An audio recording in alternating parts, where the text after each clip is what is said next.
So Haley went from dance, so Haley for my curriculum. Hey everyone, no need for it, no need for clapping.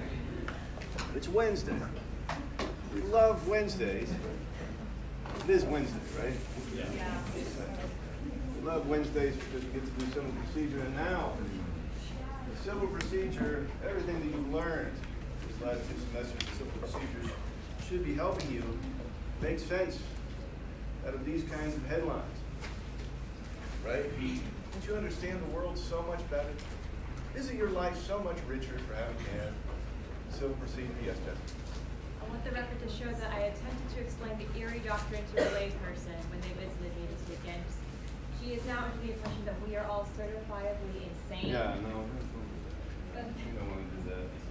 I don't want to do that. This is enough to alienate lawyers from the rest of society without having to get into the nuts and bolts of the Erie doctrine, but we'll talk more about that in a little bit. The Covington Catholic lawsuit, there's another Covington Catholic lawsuit that involves Senator Elizabeth Warren, who I represent. That's not the one that we're talking about here. This is the one that was filed, the first one, the main one, last year. $250 million. If you were in my legal writing class, we did a mock mediation over this. It was dismissed, right, by a federal judge, and now this headline tells you that it's been reinstated. Does anybody want to hazard a guess on what procedurally happened here?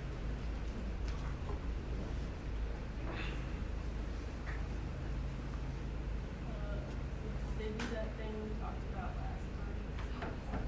The Erie doctrine. The Erie doctrine, absolutely, no, has nothing to do with it. Oh, where you can Nothing has anything to do with the Erie doctrine. You will never appeal do a it. dismissal. Huh? Where you can appeal a dismissal. You can appeal a dismissal. This is not, so that's the thing that you want to be tempted to think here, right? You want to think that, all right, the case got dismissed. How do you think it got dismissed? Let's deal with that first. Summary. 12B6. 12B6. Or summary judge. Summary judgment. Toss up, right? I believe this one was in fact a 12B6. Okay? We haven't had time for it to work its way through the appeals court and come back down. Okay? So how does it get reinstated? The judge says, yeah, I don't think this is defamation, so defendant, you're right. Washington Post, you're right. You win. You dismiss all the claims. No more lawsuit. You're the defendant, what do you do?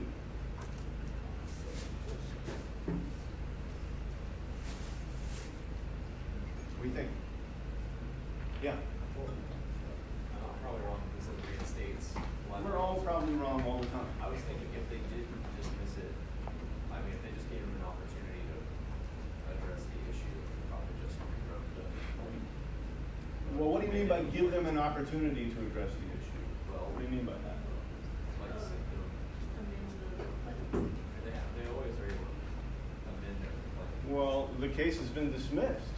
I didn't know that. I didn't know if it was dismissed or if it was just. Did he not get an opportunity to? Case is dismissed under 12B6. Well, the question is, I mean, you guys are thinking the right way. The question is how do you take that opportunity? The court's not going to say, hey, why don't you file an amended complaint here, and why don't you file this other motion, why don't you do this other stuff? How do you do that? What procedure? Okay. File a motion You file a motion for what? for an amended complaint. File a motion to file an amended complaint? Okay, the case has been dismissed. Before, I'm saying, before it was dismissed. If they- Before it was dismissed? Yeah, that would have been good, but the case has already been dismissed. The judge dismisses the case. So my question to you is, you've got your defense hat on, your case has been dismissed, so what do? You can file a motion doctrine, right? You can. And then if they deny the motions, then they can appeal it. Yes. This never made its way to the appeals court. My question is, what's the motion that you filed? Probably Motion to simpler. reconsider. Motion to reconsider. Motion to reconsider. Simpler than you think, right? Simpler than you think. This is a problem. We get to this point of the semester and you start thinking about the Erie doctrine and claim preclusion and all this stuff. Like, my God, what's this tangle of confusing rules that I have to know to be able to get this undone? You just file a motion to reconsider. In fact, that's what happened. They filed motions under Rules 59 and Rule 60, but it doesn't really matter because the court has the inherent authority to reconsider these things. Any court does, right? The defendant files a motion that says, no, wait a minute, you got this all wrong. Here's why you got it all wrong, and we'd also like to file an amended complaint. It's acceptable. And so what happened was this same federal judge reversed himself on a motion to reconsider. It doesn't happen very often, but it does happen. Reversed himself and reinstated 3 of the 33 claims or whatever. Reinstates 3 of those claims and says, I don't really think, says essentially in this 5-page order, I don't really think very much of these claims, but justice demands, this is actually what he says, justice demands that you get to conduct discovery on, because they have to do with state of mind type stuff.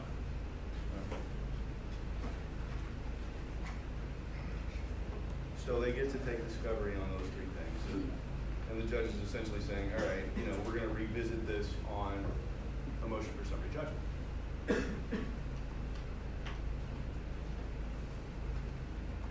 Make sense? Isn't that fun? Doesn't this help your understanding of the world? Well, let's talk about Erie some more. Because it's confusing. There are some first-year professors that, I guess you guys are technically second year, some first-year civil procedure professors, even here at this institution, that don't teach Erie at all. I'm kind of tempted, I was kind of tempted at the beginning when I was doing my syllabus and designing the course to go that direction because you just don't run into these problems that much when you're actually in practice. But you do have to have it for the bar exam. Okay. So if you get an exam question in here, or I think it'll work for the bar exam, you really want to get down into the weeds of Erie, you need to take Professor Cross's advanced civil procedure course. And I think it might be a good idea for you to do that anyway, because many of you, if you end up in civil litigation, you're either going to end up, most of you, in civil litigation in some capacity, or doing transactional work in some capacity, or both, right? And the procedural stuff, being able to sort of parse out these procedural problems, is helpful for both of those things. Now, if you go to work for the public defender, none of this will mean anything to you ever. But here's the stuff that you really need to understand. For me, and I think for the bar.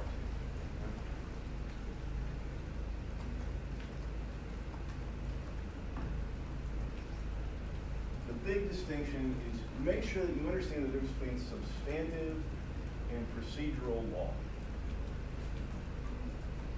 And for probably about half of you, you're sitting there going, yeah, of course we understand the difference between substantive and procedural law. And the other half are going, yeah, I'm still a little fuzzy on what substantive and procedural law are. Maybe all of you are a little fuzzy. And that's okay. Just know that if you're a little fuzzy on what the difference between substantive and procedural law even is at this point in your legal career, that's okay. You're in good company.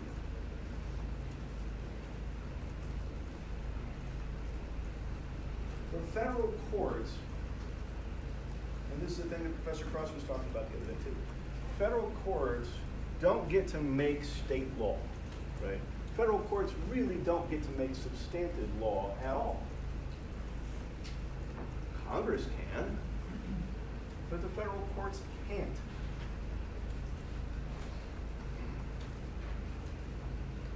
They can make procedural law for themselves.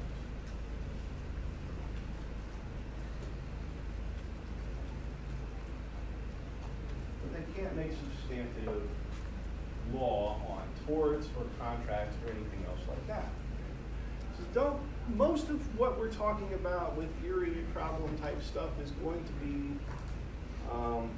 common law oriented, federal common law oriented. If we're talking about a federal statute, it's probably not an Erie problem at all.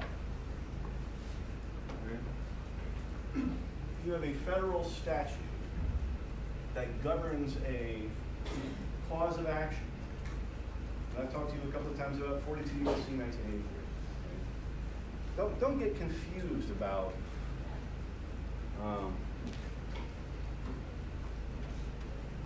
the distinction between federal statutes and federal rules of procedure and then state substantive law over here. If you have an action that's based on original jurisdiction, where I filed a case based on 1983 or any other federal statute, this stuff doesn't even come into play. And there's really an extremely narrow subset of cases where you have to worry about Erie at all.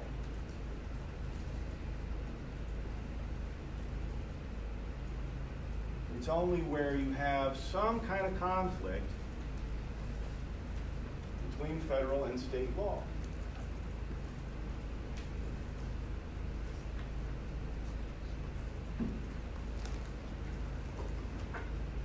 You know that the federal courts have to apply state law on a substantive issue and federal law on a procedural issue.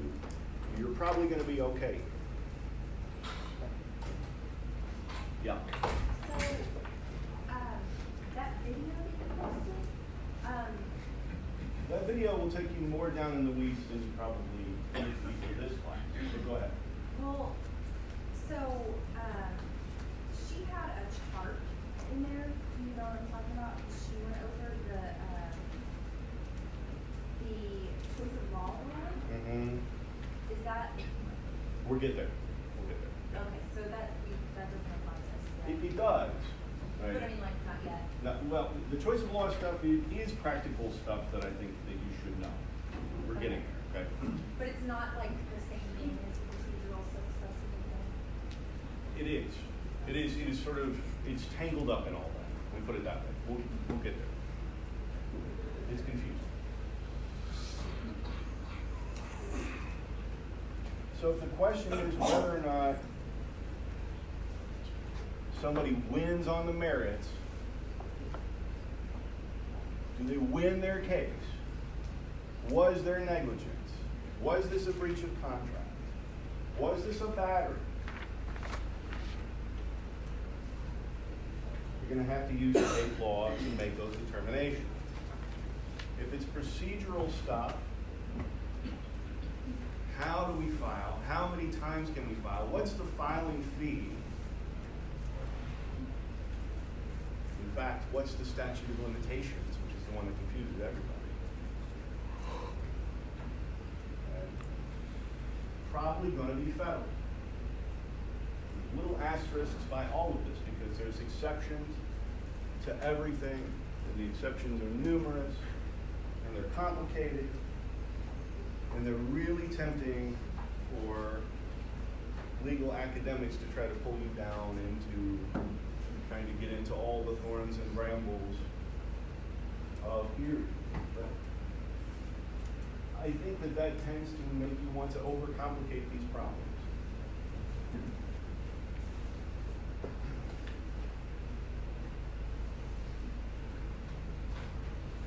And these problems ultimately, if you see a question like this on the exam, I have a whole separate slide about this, so we'll talk about it. But I can repeat it a couple of times. If you see a question like this on an exam, there's going to be one party that is asking for federal law to apply. There's going to be another party that wants state law to apply. And what you'll have to figure out is whether or not the law that each party is trying to apply is substantive or procedural. That's what you have to parse out on an exam question.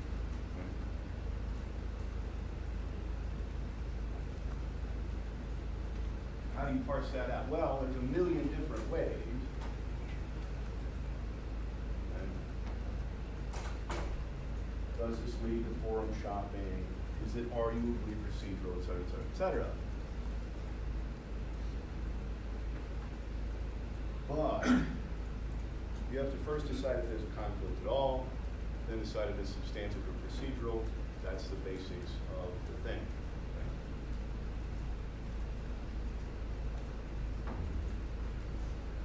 We'll talk more. These don't happen very often in real life, and why not? What are the kind of cases that we're normally litigating in the federal court? Well, as I've said, anything that's based on original jurisdiction, anything that's based on a federal statute, 1983 actions, bankruptcy actions.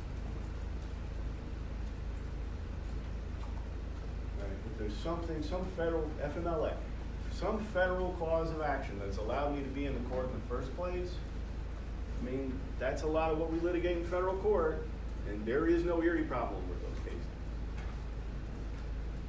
Unless you have a supplemental claim, unless you have supplemental jurisdiction over some state claims. But even then, usually we know what we're talking about, right?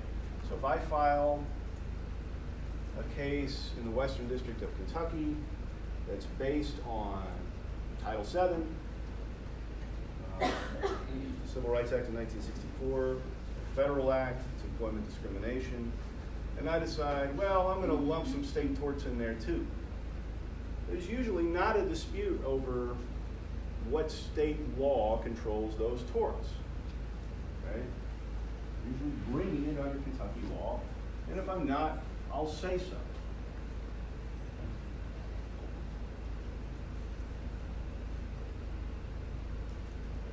So you're usually not fighting about that kind of thing very much. Now, choice of law provisions are a different thing. Choice of law provisions you do see come up a lot, especially if you're doing transactional stuff.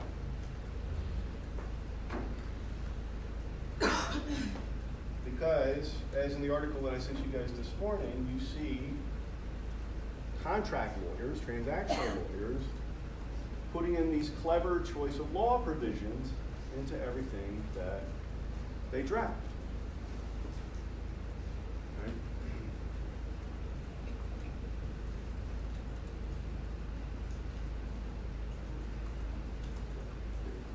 Well, let's go back and get more basic.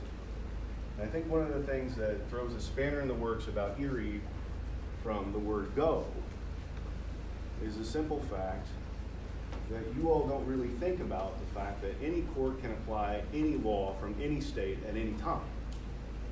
Right? That sort of seems counterintuitive, right? If I file an action in Kentucky, in a Kentucky state court, in front of McKay Chauvin down the street here, and McKay looks at the case and says, well, my gosh, I think Tennessee law ought to apply here. He can apply Tennessee law. There's nothing in the world that stops it from doing that, and sometimes he has to.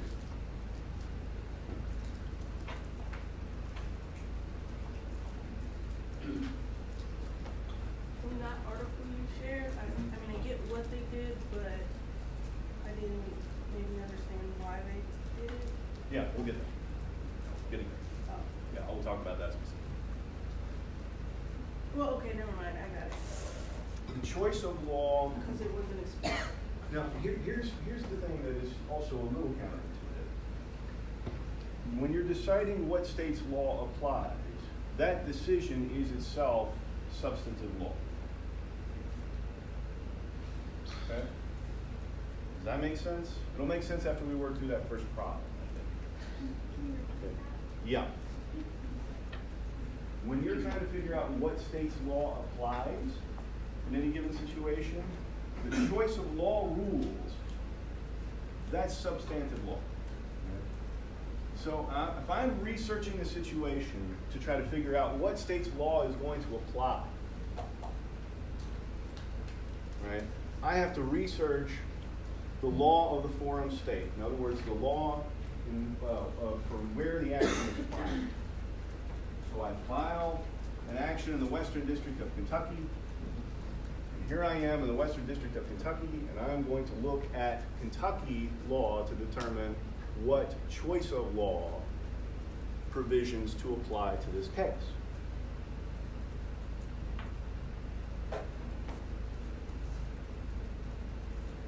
Okay? So I filed an action, the Western District of Kentucky. The other side says, all right, well, this auto accident, or whatever it was, happened in Tennessee. So we should be applying Tennessee law. And I said, no, my client lives in Kentucky, so I want to apply Kentucky law. To determine what law to use, we look at Kentucky law, right? And that's substantive law. And we look at the choice of law provision, we do the research on choice of law provisions and how to make the decision as to what state's law applies. You do that research in Kentucky. Is everybody with me? Okay. The forum state governs choice of law provisions.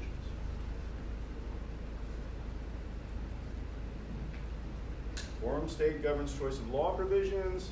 Choice of law provisions are substantive law, not procedural law.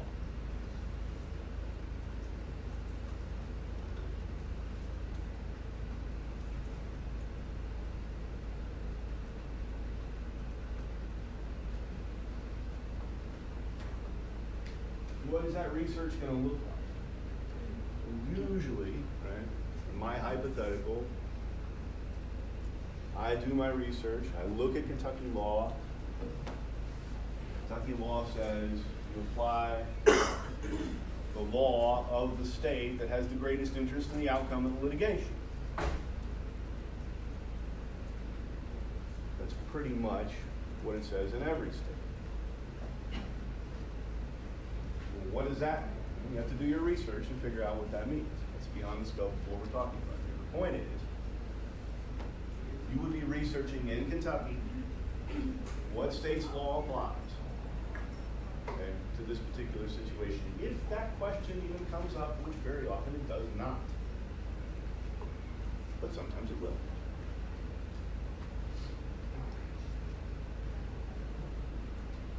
So, for example, what happened here in this article? The clever drafters of this contract specifically said this contract is governed by New York law. Is that something you can do when you draft a contract? Oh yeah. Yeah.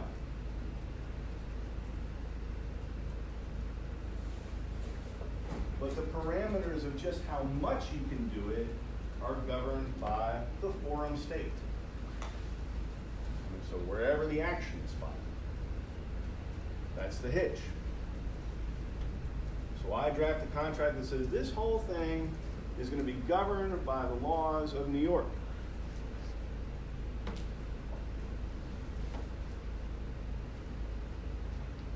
An action, breach of contract, gets filed in Delaware. Delaware says, that's fine. We'll apply New York law here. But you didn't say specifically, we're only going to apply substantive New York law. You didn't say specifically that the New York statute of limitations was going to apply. Right? And that's procedural law. Since that's Delaware procedural law, we're only going to give you a 3-year statute of limitations. Sorry. All right? Allison. This might be kind of like a side question, but I read an article recently that there was a judge who actually extended the statute of limitations. He said in the interest of justice and fair play or something like that. So arguably, like this whole piece is based around statute of limitations. Couldn't the judge have just been like, I'm going to extend it in the interest of fair play? You know? Judge could have applied New York law. Could have. Yeah. But is that something that happens where the judges will extend statute of limitations? No. No, don't count on that. Okay, but so it's a Don't pretty count on that.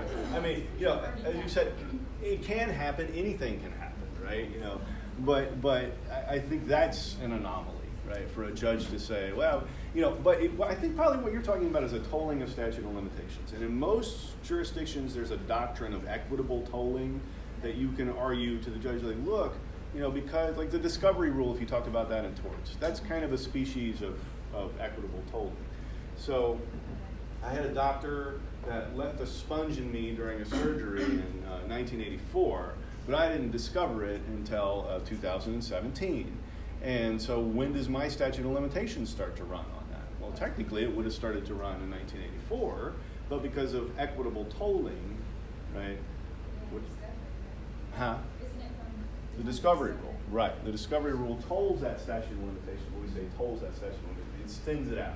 Right? And there are several different reasons why a statute of limitations would toll, but in this case, they probably made the tolling argument, Okay. but the judge said, no, I don't want to do that. Right? And that's something that would be soundly within the discretion of the court. Okay. Thank you.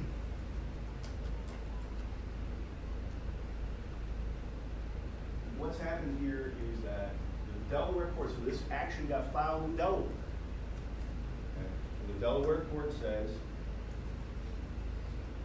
we'll apply New York law, that's fine, but this contract doesn't specify substantive versus procedural, and it doesn't specify a statute of limitations. And so we're going to apply Delaware procedural law. Yeah, go ahead. This is in Delaware federal court, now it's in federal statute of limitations. State court. I'm thinking hypothetically. Oh. If it was filed in a yeah, it would, you would use the Delaware statute of limitations.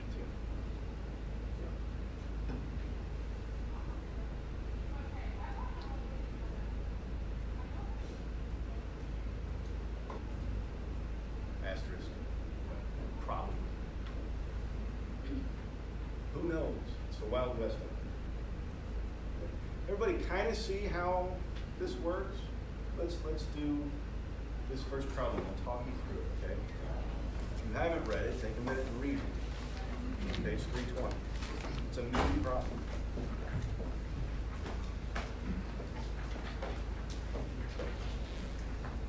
A car accident that happens in Florida.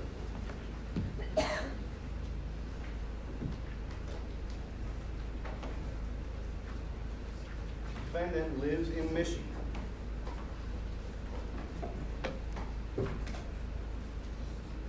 Plaintiff says, well, the hell with it. We want to avoid, yeah, go ahead. Oh, is that? I was gonna take a guess. Let's find out. Let me talk you through it. I appreciate your zeal.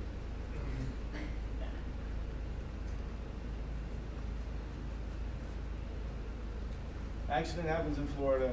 Plaintiff says, too complicated to litigate this thing in Florida. Just going to file suit where the defendant lives. Is that a realistic situation? Sure.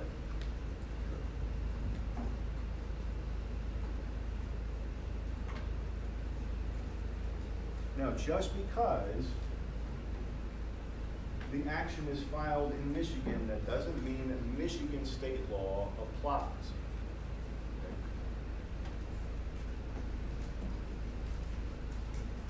In fact, that's the focal point of the dispute, likely to be the focal point of the dispute between the two parties in this case.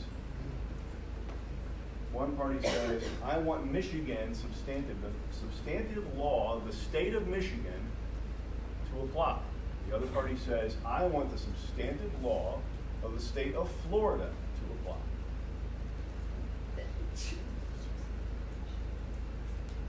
Just as an aside, no one is saying, I want the substantive law of the federal courts to apply on negligence in an auto accident, because there is no such thing.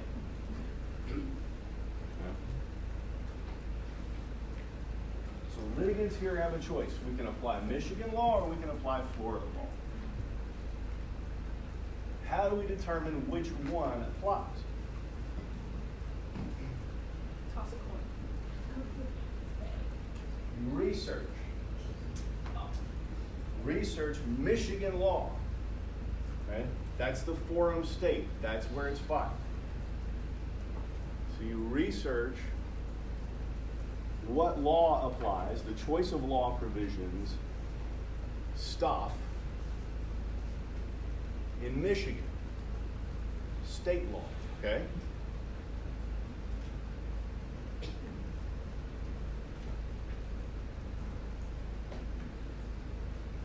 Don't have this information in the problem, but assume that Michigan's choice of law rules say that negligent torts are governed by the state of the law that the tort occurred in. In other words, Michigan's choice of law, you get into researching Michigan law, and Michigan says Florida law applies.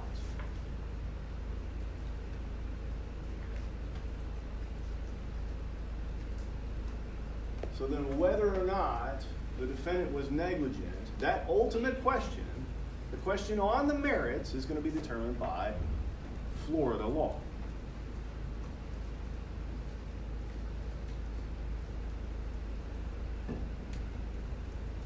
Okay?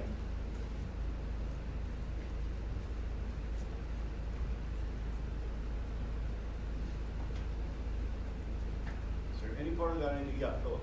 Something that was, let's say that conclusion that Florida law applies, does that mean that the court in Michigan has to transfer that case? No. No, it doesn't. No. That's a good question. No. Stays in Michigan.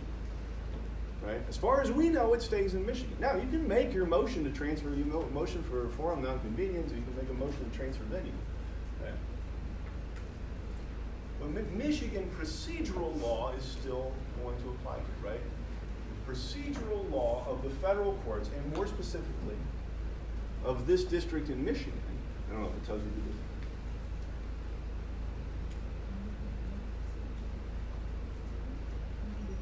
Western District of Michigan. That's the procedural law that's going to apply. Okay? The dispute here is over negligence. Whose cases on negligence are we going to be reading to determine who's at fault here? Florida's cases. Right? Whose cases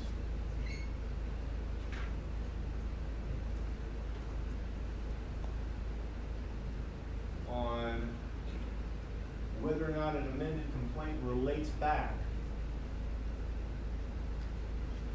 are we going to be reading when we litigate this case? Michigan State or federal? Federal.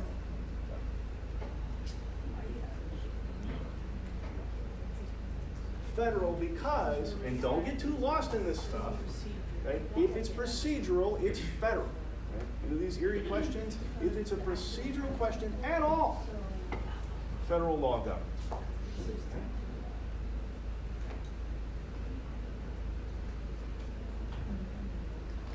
If you can carve your way through this first problem, this is really what you need out of the Erie Doctrine for purposes of this class. Okay? Yeah. I get, since you gave us like to assume something about Michigan law, Yeah. but like if they wouldn't have said that, like how are we supposed to handle, like would we? I don't know. I have a teacher's name. So, no, basically, what the problem wants you to say is that the forum state's law, the law of the forum state, not the federal law, governs the choice of law, right? And whatever that forum state's law says, yeah, I'm giving you extra here because it makes the problem make more sense, That makes sense. right? But the problem doesn't say. What the problem wants you to come up with is Michigan state law will tell you what choice of law, what state's law is actually going to govern the torts. Okay? So you have an interplay here of three different sets of laws. Sarah? So something that confuses me that we learned last year in civil procedure is that when you file in a jurisdiction and consent, but does that just mean you consent to jurisdiction and there's still a choice of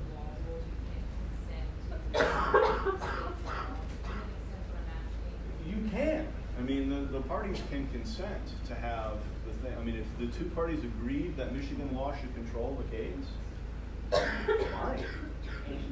Judge is probably gonna want it. But here, you just consent to jurisdiction, so that's why we still do choice of law. Yes, Okay. yes. Wait, can you say that again? Yeah, I'll try.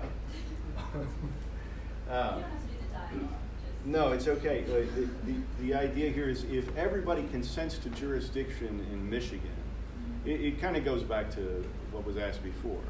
You know, you could move this to a different court. We're assuming for purposes of this problem that it doesn't get moved, okay? That everybody wants to stay in Michigan. But that doesn't mean that we apply exclusively Michigan law.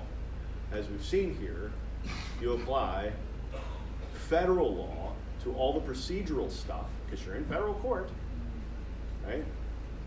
You're in federal court, federal procedural rules govern.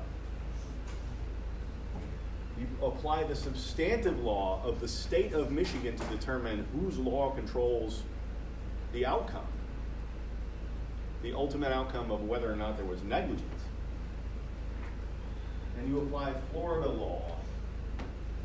Because of the research you did in Michigan, you learned that you need to apply Florida law to determine who is ultimately negligent. Are you with me? Kind of? Okay. Let's do some more. This has already taken 45 minutes. We haven't even gotten to claim conclusion. Isn't this fun? I think we've been over this. The federal rules of civil procedure, all that federal procedural law, again, bears repeating. You don't just toss out all of federal law here, okay? Procedural stuff still applies in the problem that we just went over. You don't revert to using the Florida rules of civil procedure or even the Michigan rules of civil procedure. You use the federal rules of civil procedure here still, okay? So don't be tempted to throw the baby out with the bathwater on these very type questions. Procedural stuff is federal. Substantive stuff is state. If you can keep those two boxes separate in your brain, you'll be fine on the exam, okay?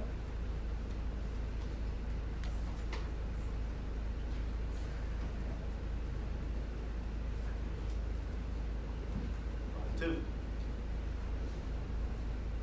Same page. This is the filing fee question.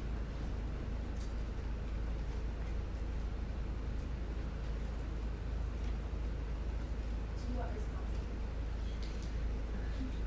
Let me go. Yes, please. Okay, I'd like to. Because I'm just reading it for the first time. All right. So, since it's procedural, the federal court filing fee applies, and so motion denied. Simple as that. Simple as that. Is there any universe in which a filing fee can be substantive law? I mean, you can make that argument, and if you see it come up on an exam, make the counter argument. Why not? Is that something Congress But could? no, come on, huh? Is that something where, like, if Congress had come in and said, in these types of cases, blah, blah, blah. Yes, but I mean, I still don't think that takes it out of the realm of procedural law. Okay? It doesn't remove it from the realm of procedure. So even if it's this dramatic difference between whatever the hypothetical is, $20,000 versus $100, still procedure. Federal law still governs. In fact, as I read through a hypothetical like that, you have a defendant that's saying, you're in federal court, think about this. You're in federal court, you're litigating in federal court, and the defendant files a motion to dismiss saying, you should have paid the filing fee that's prescribed in the state court? That's ridiculous. That's sanctionable, that motion. Okay? If you think about it, In those terms, I don't know, maybe we're not there yet. But if you think about it in those terms, it's obviously procedural. The defendant obviously loses that motion.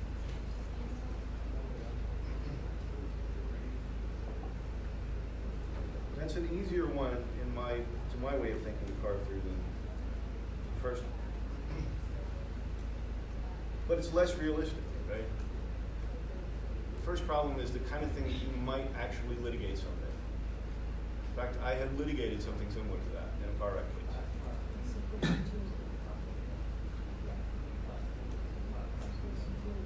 Being this close to Indiana, and if you know anything about who works at a personal injury firm or has worked at a personal injury firm, who knows anything about the difference between auto accident litigation in Indiana versus Kentucky? It is a different universe.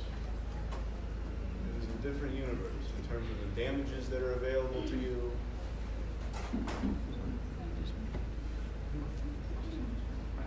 And so do you run into questions of which state's law ought to apply in car wreck cases as between Kentucky and Indiana? Yes, for sure. All right. Let's not go to number 3. Okay, let's go to number 3. Thought I had something in between. All right. Breach of contract.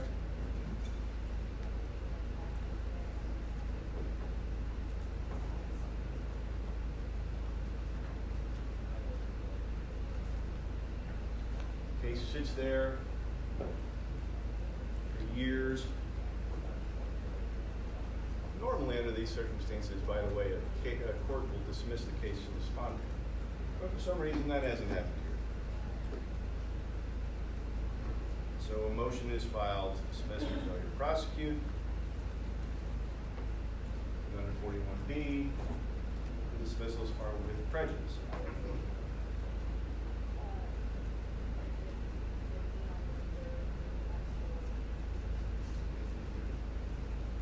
You know what with prejudice means? It means you don't get to refile it. It's never coming back ever again. You lose forever.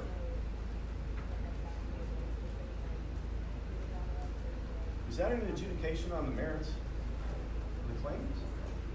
Let's stop there and think about that because it's pertinent to what we're going to talk about in claim preclusion. This dismissal for failure to prosecute an action, is that a dismissal on the merits? Even though you can never ever bring it back ever again. Not really. The court hasn't decided the merits of the case. They're just saying, you can't file it again. For whatever reason, you can't file it again.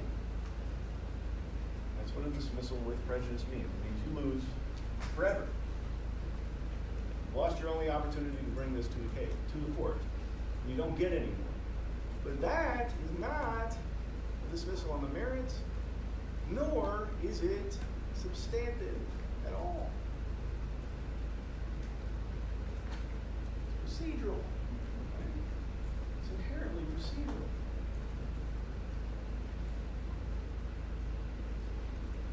First, in a problem like this, you would ask, is there even a conflict? Think about it. 41B says dismissals are with prejudice unless the court says otherwise. The state rule in this problem, I believe, says that dismissals are to be without prejudice unless the court says otherwise. But if the court applies 41B, they're saying otherwise. Is that really a conflict in the first place?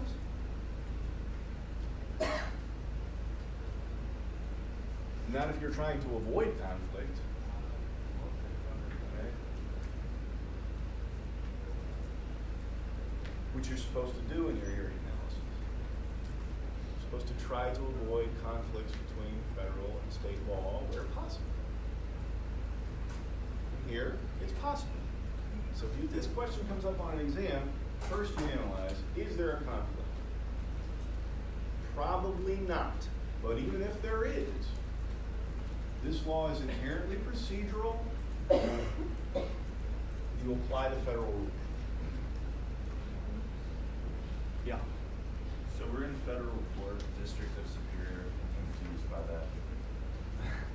Because it's a fantasy jurisdiction. What? District of Superior. Yeah, no, it's. Okay, I don't know why they did that. I don't know. I don't know. That kind of thing, as you know, from last year, that kind of thing drives me nuts. Yeah. But it's so, it's so, obnoxiously fastidious students don't go looking up the state law and saying, well, that's not exactly what happens here. We're just talking about this hypothetical. I mean, I understand why it's done. Say it's Kentucky. Right? Every place you see the word superior, replace Kentucky. So the same thing applies, right? Works the same.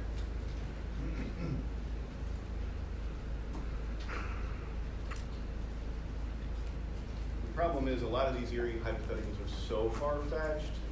I mean, you end up with, $20,000 filing fees and stuff like that. And all of them that I've looked at over the last few weeks are kind of like that. I'd rather give you something realistic. And if I were going to give you something on an exam, it would probably be something like this first problem. It really is an honest-to-God kind of situation that you might face in real-life practice.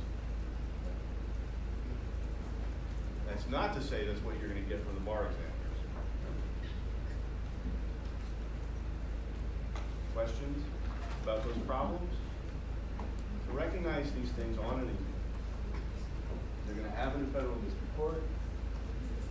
There's going to be diversity jurisdiction or supplemental jurisdiction over a state law claim, most likely, in the hypothetical. Because if we're talking about original jurisdiction, we really don't have any problem at all, as I've said.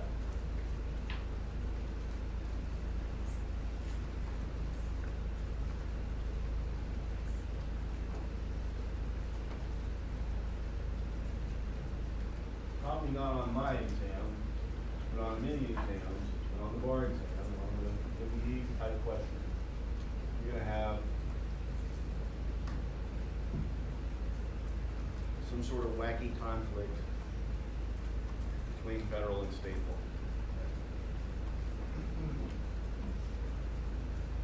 law.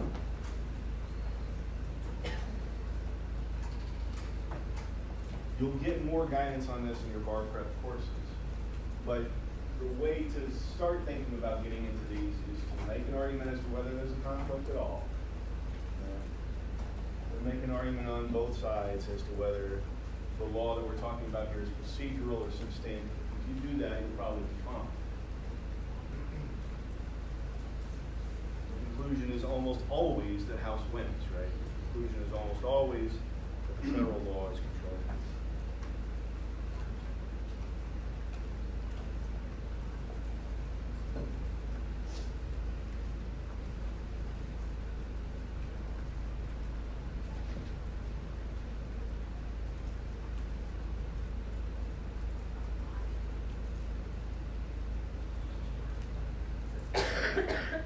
Questions about that?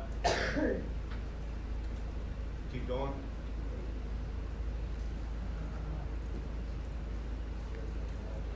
The only part of this that I think would be confusing right now is the procedural versus substantive part. Okay. And those are the tests that we talked about the other day that Professor Cross talked about. So do you want us to know those? Or you might have already said this. No, I don't need you to get down into the weeds of what makes something procedural or substantive. How far do you need to get into those weeds for the purpose of the bar exam? I don't know. But in here, I just want you to make an argument as to whether it's procedural. When you say make an argument on both sides as to whether the laws are procedural or substantive, are you saying with the statute say in this way it's procedural or in this way it's substantive? Well, okay, let's think back to problem number 2 is a good example. Okay. Where you have the $20,000 filing fee versus the $100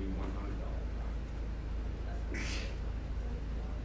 Was that on the one hand, can it be considered substantive because it's such a bar to someone that wants to file in the state court that no sane human being would ever file in the state court? And does that somehow propel it into the realm of substantive? Ultimately, no. I think the conclusion is it's procedural. But you flesh out both sides.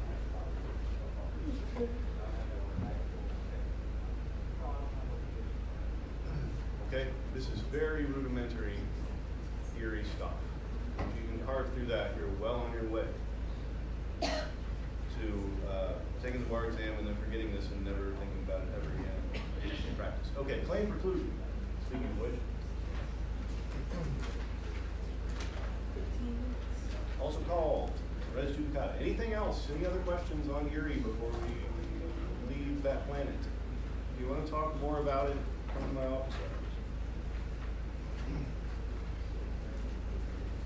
All right, now instinctively, I think your gut at this point, even in your second year of law school, will probably do you some good on these claim preclusion problems. McCoy sues Hatfield for a bar fight, settles the case for $250,000. The settlement results in a judgment, right, on the merits between two parties.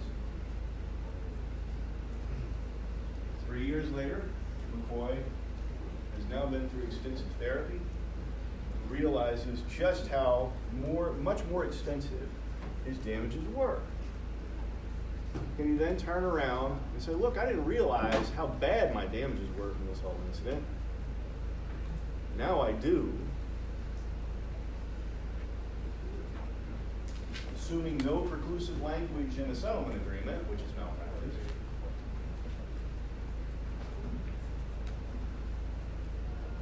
Can he sue Hatfield for intentional infliction of emotional distress? 3 years later. What does your gut tell you? What would your mother say? No. No. You had your shot. You had your shot. You don't get to do it. What happens in the Rogers case? We'll walk you through it because we don't have time for anything else. Procedurally, plaintiff files a medical malpractice case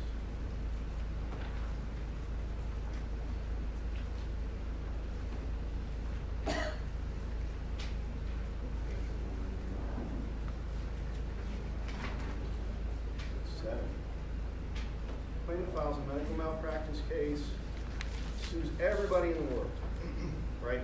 The hospital, the radiologist, the obstetricians, whoops.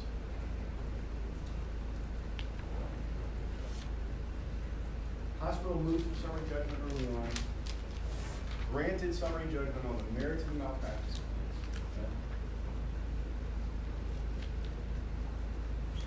Plaintiff sues with the two other entities. Settles with the two other entities.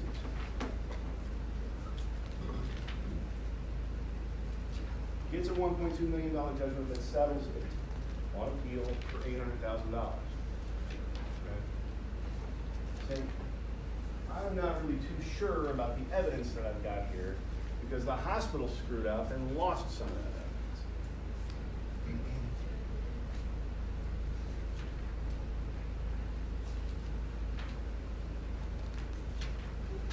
Files an action against the hospital during the pendency of the medical malpractice case. This is all still going on. Medical malpractice case is still going on. Plaintiff turns around, sues the hospital for losing the x-rays under something called the X-ray Retention Act. No such thing in Kentucky. I don't know what that is. Basically saying you got to hold on to my medical records. That case is dismissed without prejudice. Refiles the case. And the trial court dismisses it on res judicata or claim preclusion grounds. The trial court says you already had your chance to litigate this. Now you don't get to do that. why is this different from the hypothetical that I gave you at the beginning of all this? 5 minutes ago. Why is this different than the Hatfield-McCoy hypothetical?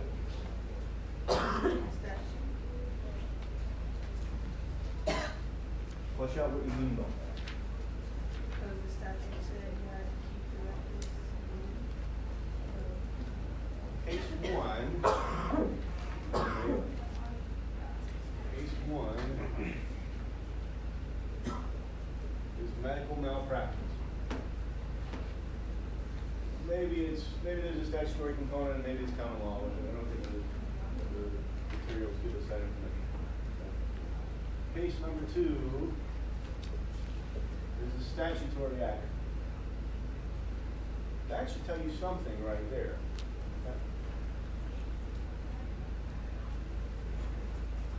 The X-ray retention.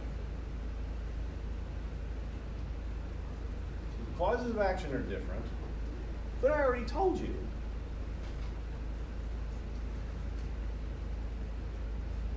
that McCoy wants to sue Hatfield for intentional infliction of emotional distress. Isn't that a different cause of action from battery?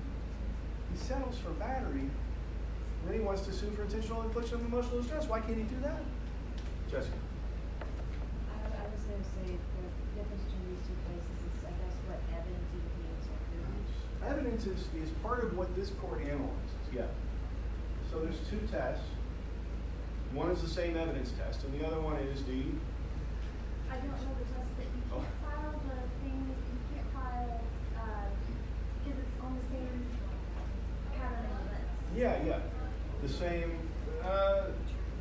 yeah, I heard it, but transactions, right?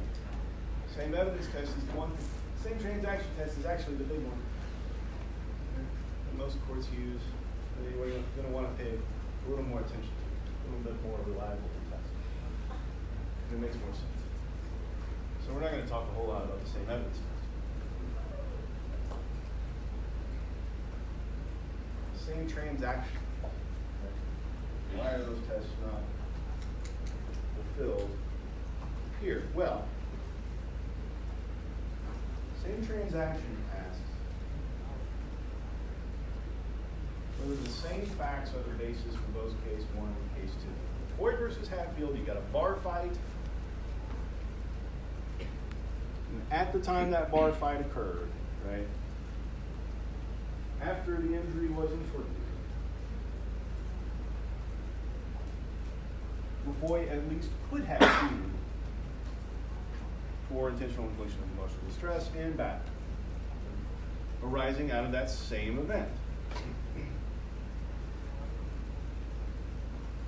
These are the same event being litigated both times in Rogers. The first time it's a medical malpractice. It's the death of the plaintiff's wife. The second time, it's the loss of her x-rays, which happened after she died. Okay? It's not the same facts, not the same transaction. You wouldn't even use the same evidence to prove it.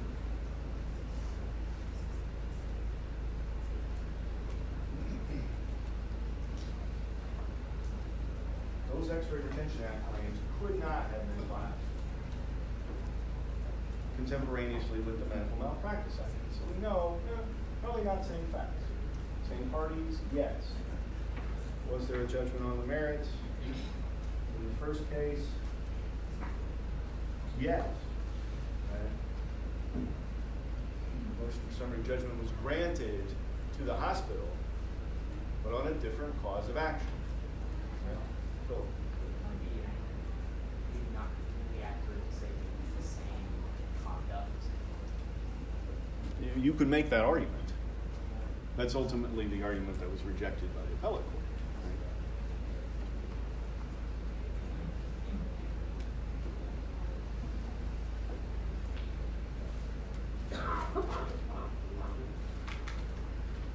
That's how you analyze things, all right? Are we talking about the same facts? Litigated between the same parties? Was there a judgment on the merits? Now, as you might expect, that is more complicated than it sounds. We'll talk more about same parties later on. But just because they're the same named parties, or just because they're not the same named parties, doesn't necessarily mean they're not the same parties for purposes of this text. Okay? Think about if I sue. Think about McCoy versus Hatfield. McCoy sues Hatfield for battery, gets a judgment, and then later discovers, oh wait, he was on the clock for Federal Express. At the time he smashed the beer bottle over my head. He was working. He was on the job. And so I think Federal Express ought to be vicariously liable for his actions. So after you get that judgment against Hatfield, you go out and sue FedEx. Court's going to say, no, that's essentially the same party. You've already got your judgment against the tortfeasor. Essentially, you're asking for another judgment against the same tortfeasor. You don't get that. So just be aware that sometimes you can have the same parties that aren't the same parties. Right? Make sense? It's the majesty of the law. You have a successor company. Company buys out another company, takes on all of its debts and liabilities and everything else. That happens too. So that can be the same party.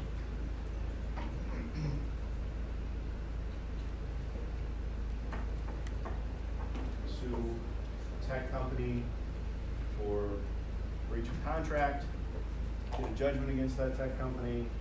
The tech company is later bought out by Microsoft. I'm like, ooh, that is a really deep pocket. I don't get to go back and sue Microsoft for the same stuff. Right? Just because they're technically different parties. Most of this stuff is pretty common sense. What does your gut say? Right? Judgment on the merits can be counterintuitive, as we see some. You have a summary judgment rendered, and this is the big one that comes up all the time. There's a summary judgment rendered against a party. Well, that's probably a judgment on the merits. It doesn't have to be, but it probably is. There's a judgment rendered after a jury verdict, almost certainly on the merits. Right? The nooks and crannies of the claims and defenses have been played out. They've been determined by a trier of fact. Whether it's a judge making the decision that there is nothing really substantial to be tried here, or if it's a jury making a decision after hearing all the proof.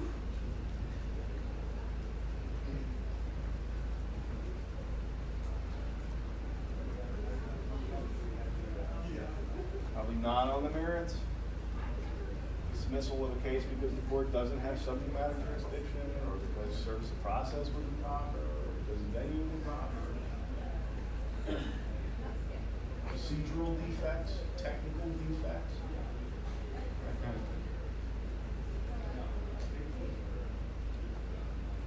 About a 12b6 dismissal. You expect those are usually on the merits or not on?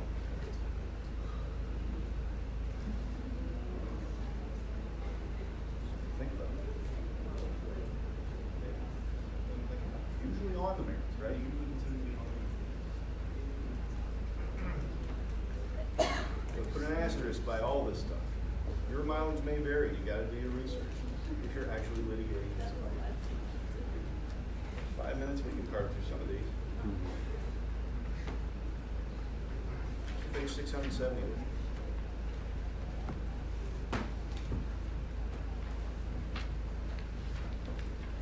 Car wreck. Same as the hypo I gave you at the top of this. Material. Car wreck. Judgment for the defendant. Plaintiff, you collect nothing for personal injury. Plaintiff then says, well, hell, I gotta get something out of this. I'm gonna sue for property damage. Kelly. So, wouldn't they say that they can, if they didn't raise the counterclaim in the answer, then they can't raise it now and Say again? So wouldn't, so, would they have waived their right to sue for this if they didn't raise that claim in the counterclaim answer? As a counterclaim? Is that how that works? This wouldn't be a counterclaim type situation unless the defendant had a claim against the plaintiff, Okay. right? So a compulsory counterclaim situation doesn't happen unless like, I sue you and then something out of the same transaction, you have a reason to sue me back. And if you don't sue me back right then and there, you've lost your opportunity to review it. That's compulsory counterclaim. So, okay, yeah, Yeah, no, it's okay. This is plaintiff both times. Okay. This is plaintiff both times. It's a little confusing. Plaintiff says, I don't get to recover for my personal injuries. Fine, I'm going to recover for the damage to my car. Sues again.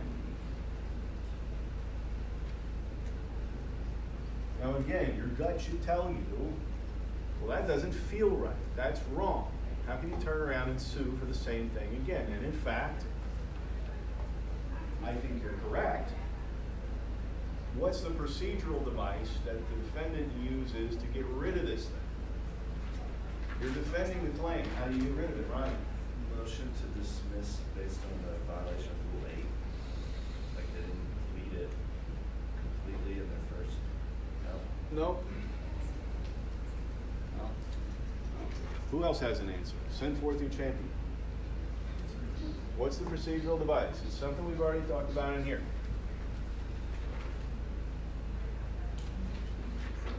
There's only a few to pick from. I mean, defendants only have 10, 12, 15, 25 opportunities to get a case dismissed.